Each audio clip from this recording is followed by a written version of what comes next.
Thank you, Deputy Speaker. I know that, I want to thank the Minister for bringing a bill on this important matter. However, when we are dealing with important matters, we must not get emotional, because the decision we take, like for example, and I know we are all desperate for solutions, and it is this very desperation that is going to lead us down the wrong track. If you look at the definition of what we mean by terrorism in the Act, when I look at this definition, I can tell you right now that if the university students protested tomorrow on the street, they would qualify as a terrorist group under this definition. The students at university would qualify under this definition. We have to be responsible. You may like defining when something you may mean by terrorism, then let's define it properly. In this definition, I don't see tribal warlords being mentioned here. Our problem is with tribal warlords and organized gangs in a particular part of Papua New Guinea. Why don't we, Minister, I urge you, why don't you add that definition in here? Let's be specific. Amending past 10. Let's target the groups that we know are causing problems. No can put in one broad definition where right now, any of our student groups, they qualify as a terrorist group based on this definition. Now, I'm not going to stand here and support a new law that could endanger university students or trade unions for that matter. I don't think that's good enough. Who drafted this thing? How? Were enough groups consulted? Did we consult, for example, the trade unions in drafting this law? Who was consulted? Were the police consulted? Were senior policemen consulted in drafting this? Or did we just get a group of members of parliament, you may sit down and you may draft in this one? We've got to be responsible in managing a country. Leaders, this is not a tucker box we are running. Me porati alo passive kind law where you could, it's up to the minister to determine who is an authorized officer. My God, that's the second problem with this. You should take out members of parliament, politically influenced persons, entirely out of this bill. The police commissioner should not be taking instructions from anyone. These are fundamental principles of law in a democratic country. We already know that Commissioner Manning is heavily politically influenced. We know that already. That's not good enough. He needs to be protected from political influence. You don't legislate political influence into a law. If you really seriously want something like this, then make it independent.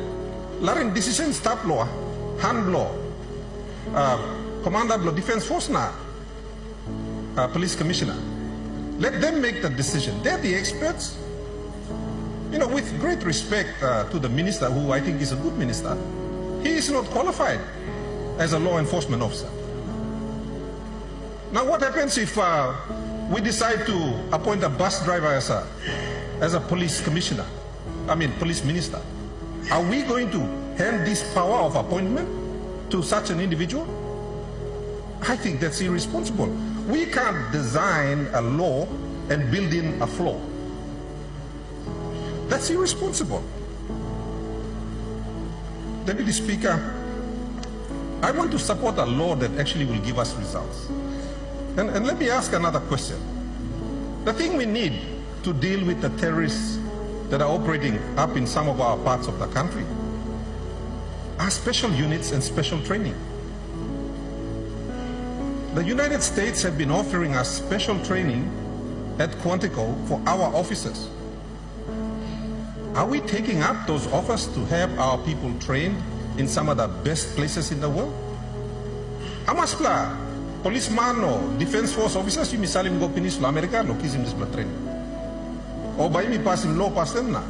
Behind you me by thinking whether we send our people there or not. I think one of our primary roles as legislators is to ensure the correctness of laws, number one. And number two is to ensure that we protect some of the rights and freedoms that people currently employ. The simple reason being that, you know, if you get a dictator in the seat of the Prime Minister, he could use this law, and the opposition could qualify as a terrorist group under this definition as well. We qualify as a terrorist group right now. And I say again, Papua New Guineans are watching all of us on camera. They're watching us. So I urge us to be cautious. Yes, we are desperate for solutions. Nobody can deny that. You may all gotta like in solution law or law and order problems, but when it comes to terrorism, let's clearly define it so we know who this law targets. If we are going to target tribal warlords up in the highlands, organized gangs, then let's have that in the definition in section 2. Rousing this broad definition you like got where you can apply it to any group right now and be specific with it, so that there is no confusion as to what we mean when we talk about a terrorist organization. The next thing is that we've spent what, 400 million so far building the capacity of the police force. What are the results of that really? And we have another budget coming up, and I'm sure we're going to spend at least another 200 or 300 million, judging from the conversations that the government has been having. Surely we should show some results from the money we've already spent. I have not seen one toya of that money spent in Isipik to support my police officers. I have 160 policemen policing a province that's bigger than Israel in size. How am I supposed to do that? Maybe two provincial government support him, but the simple equation is that we don't have manpower.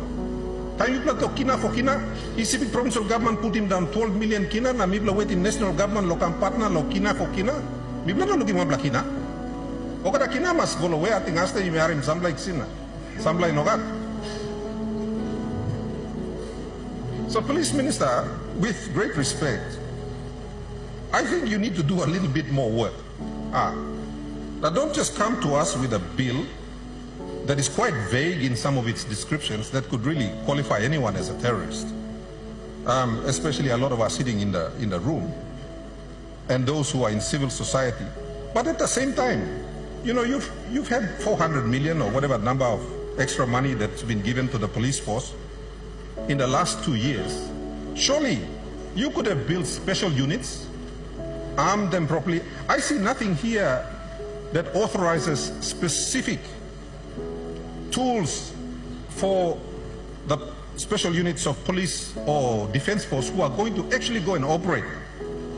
I think they should be specified in here. What sort of weapons, what sort of tactical gear, what sort of, are we going to give them drones, helicopters? There's got to be a specific thing in here that authorizes them how to operate these machines. You mean Nogatia, Mr. Speaker? Mr. Speaker, the point being, this bill authorizes the use of lethal force within our boundaries. And that's not a matter that should be taken lightly, whether by the defense minister or the police minister. It authorizes lethal force in the country. Surely, all get a member of the parliament, all need law. He got one blood neck inside law displa. Toko right long use him lethal force law country blowing how that force is supposed to be used. And that's not clearly defined here. It gives them huge latitude as to how they want to use these powers. And I think every member of parliament should be concerned about it. Yes, I want to see the terrorists taken down, especially these warlords that are targeting young women and girls. I've spoken on the floor about that, but I want to see you all do a good job of it. Don't bring in a half-baked law that is all over the place. Now suppose you may pass him. My goodness, we don't even know if the police have the ability to operate this law. Law province blomi. Police arrested 890 people and charged them, put him on Lokarabus in the last 6 months.